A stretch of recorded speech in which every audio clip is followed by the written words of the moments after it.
पत्रकारों के लिए आपके विचार में क्या है कि किस तरह से कोई एक्टिविटी किया जाए कि उनका भी जीवन स्तर ऊंचा हो सके?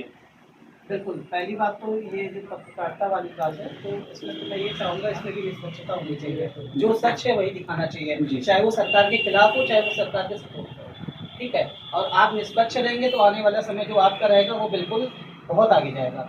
सर, निष्पक्ष न हो पाने के पीछे एक रीजन ये होता है कि पत्रकारों को कोई वेतन भत्ता तो मिलता नहीं है, लेकिन खर्चे तो उनके रुकने नहीं है।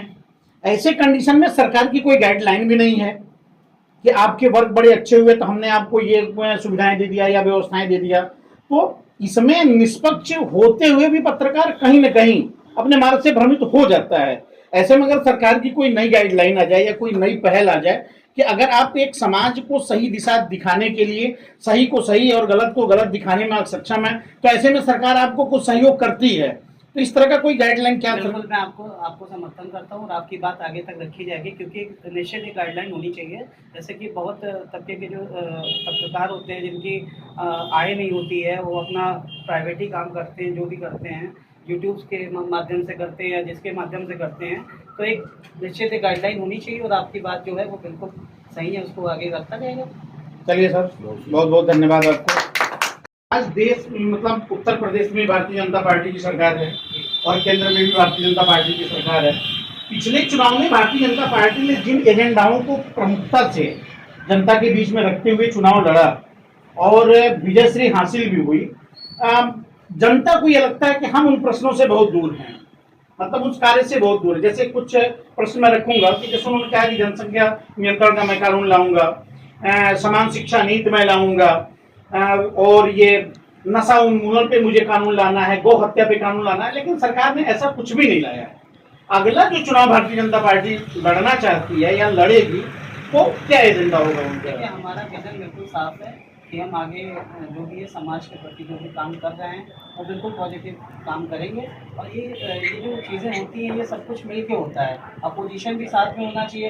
देखिए जैसे अभी ये महिलाओं वाला हुआ था, अपोजिशन ने वो कर दिया तो फिर वो वहीं पे वही रुक गया, लेकिन आने वाले समय में महिलाओं का भी जो बिल है वो भी पास होगा और जो भी हमारा पॉजिटिवनेस जो भी है हम पॉजिटिव ही काम करेंगे और आने वाले समय में जनता की भलाई के लिए कार्य करेंगे। भारतीय जनता पार्टी का सबसे बड़ा विरोध आज जो समाज में देखने को मिल रहा है वो यूजीसी पे मिल रहा है। यूजीसी से लोगों का नजरिया ये है कि सवर्ण और पिछड़ी एससी एसटी को सरकार ने विभाजित कर दिया, बांट दिया है। तो इसमें सर आप क्या कहना चाहेंगे? देखिए इस पर कोई राजनीति नहीं होनी चाहिए। यूजीसी पे बात हुई है जहाँ ब्राह्मण ठाकुर, यहाँ पे जात पात की बात हो जाती है। मेरा मानना है जात पात को अलग रख के एक सामाजिक दृष्टिकोण से देखना चाहिए और समाज को सामाजिक तरह से देखना चाहिए। और आगे जो यूजीसी वगैरह है ये सब इनके राजनीतिक जो फंडे हैं, ये जो होते हैं ये सब चुनाव तक ही रहते हैं, बाकी चीज़ें सारी चीज़ें नॉर्मल है और उसमें ज़्यादा हम लोगों को परेशान होने की जरूरत नहीं है। ऊपर वाले हैं वो खुद ही देख रहे हैं। नहीं, ऊपर वाले का किया जा रहा तो नीचे वाला ही बोल रहा है, क्योंकि अभी मेडिकल की जो सीटें निकाली गई थी पिछले सत्र में जो आई थी, नहीं इसका मामला शायद सुप्रीम कोर्ट में भी चल रहा था। नहीं, सुप्रीम कोर्ट में तो गया मामला सर, सुप्रीम कोर्ट ने रोक लगाया है, बट जनता ने जिस नजरिए से आपको देखा, आप उस नजरिए पर तो जनता के खरा नहीं उतरे। देखिए जो राजनीति होती है ये थोड़ा सा सामाजिक दृष्टिकोण से होनी चाहिए, जात पात के हिसाब से नहीं होनी चाहिए, जैसा मेरा मानना है। जात पात के हिसाब से अगर राजनीति अगर इंसान कर रहा है तो एक तरह से निष्पक्षता नहीं होती है। जैसे हम किसी समाज को लेके चल रहे हैं, हमारे यहाँ का कोई विधायक बन गया तो उसे ठाकुर समाज का बन गया तो उसे ठाकुरों के लिए काम करेगा, बाकी जनता कहाँ जाएगी?